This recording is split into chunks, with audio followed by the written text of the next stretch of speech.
Welcome back to another whimsical journey through medieval history, where gallant knights, mischievous witches, and a dash of absurdity collide. Today's episode is titled, The Quest for the Drunken Knight's Lost Sword. Now imagine this.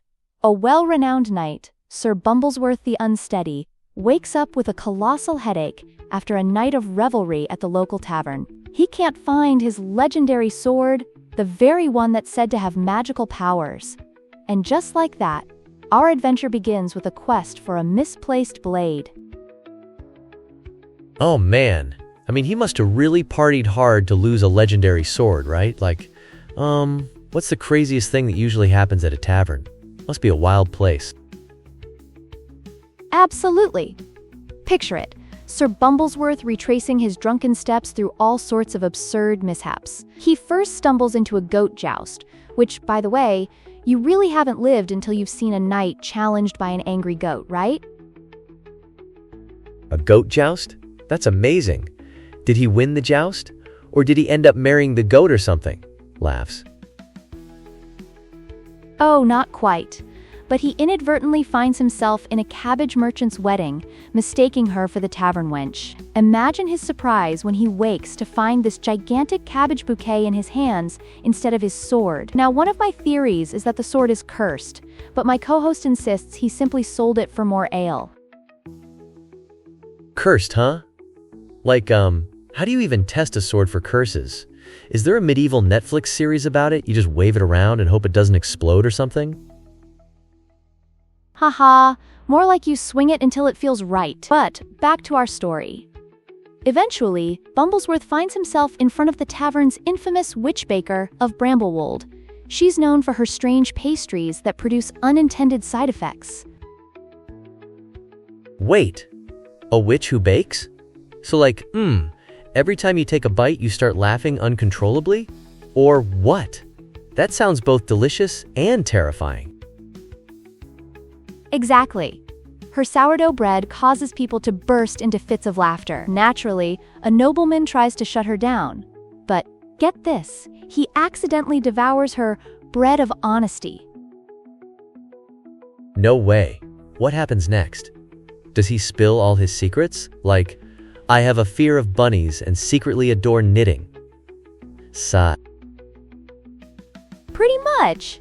And he ends up exposing all the village's petty secrets, like someone keeps trying to marry their own goat. But speaking of quirky tales, let's talk about the Squire's Guide to Surviving Dragons. Picture this. A young squire hiding in a dragon's cave and furiously jotting down survival tips while the dragon's like, just help me find a date. A dragon needing dating advice? Laughs. That's gold. It's swiping left and right in the cave? Or does it send smoke signals? Obviously, it must be a fiery personality. Absolutely. The squire's ridiculous tips include hiding on the cave floor and pretending to be a boulder. Can you imagine that? Meanwhile, the dragon just looks at him like, really? This is the best you've got? Right? I'd take that a step further. I'd pretend to be a talking boulder.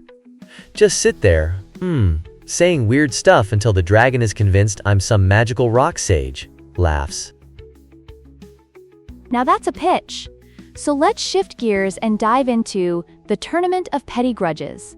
Villagers gather to joust with spoons and compete in turnip archery to settle old feuds. Imagine commentary from our whimsical guest hosts. And here comes Sir Bumblesworth again, distinguished by his lack of any real talent whatsoever. That sounds like a medieval roast. I can't even. What terrible skills would you have to showcase to get roasted in that tournament? Oh, the hilarity. Imagine someone jousting with a donut instead of a lance. And here comes Sir Fluffy, feasting while pretending the donut is a weapon. Oh man, now I want that pastry weapon for real. What if we could bring it to an actual tournament today? I could see a YouTube channel for cooking and medieval shenanigans. But, next up, tell me about this goblin who writes romance novels. Ah, yes. Our goblin blacksmith who creates steamy novels under a pseudonym. When his true identity is revealed, chaos ensues. But unexpectedly, he becomes famous among the villagers. Can you picture those reactions?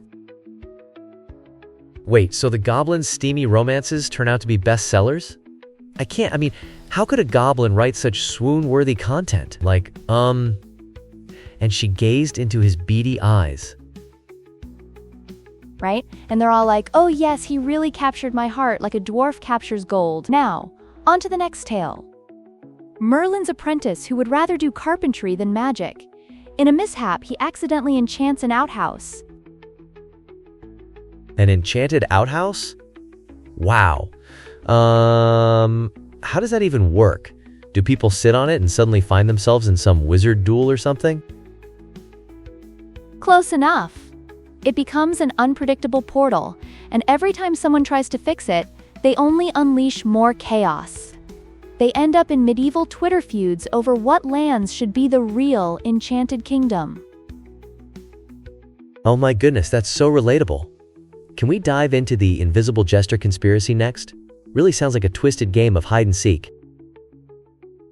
Definitely. The king suspects his jester has turned invisible just to mock him.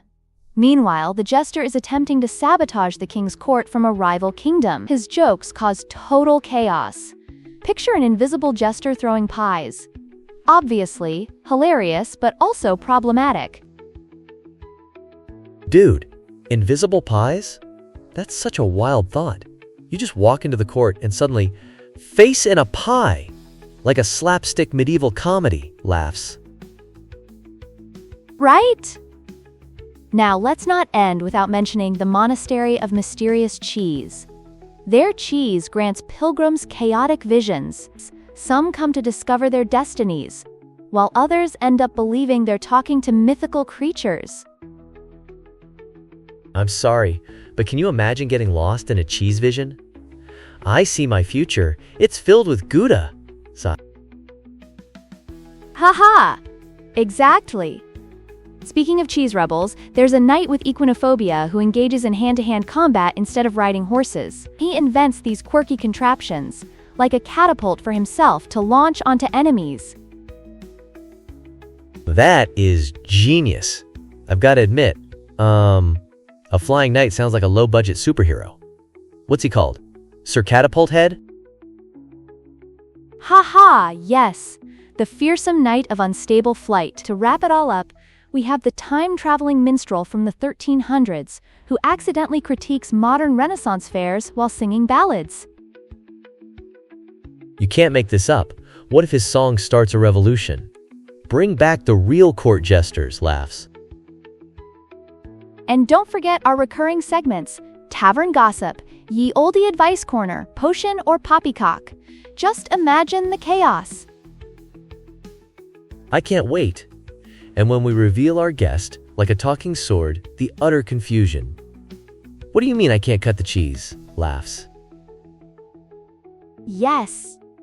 And let our tale of lost swords remind us that even in a world of dragons, laughter is the strongest magic. Until next time, may your tankard stay full and your enemies poorly shod. Cheers!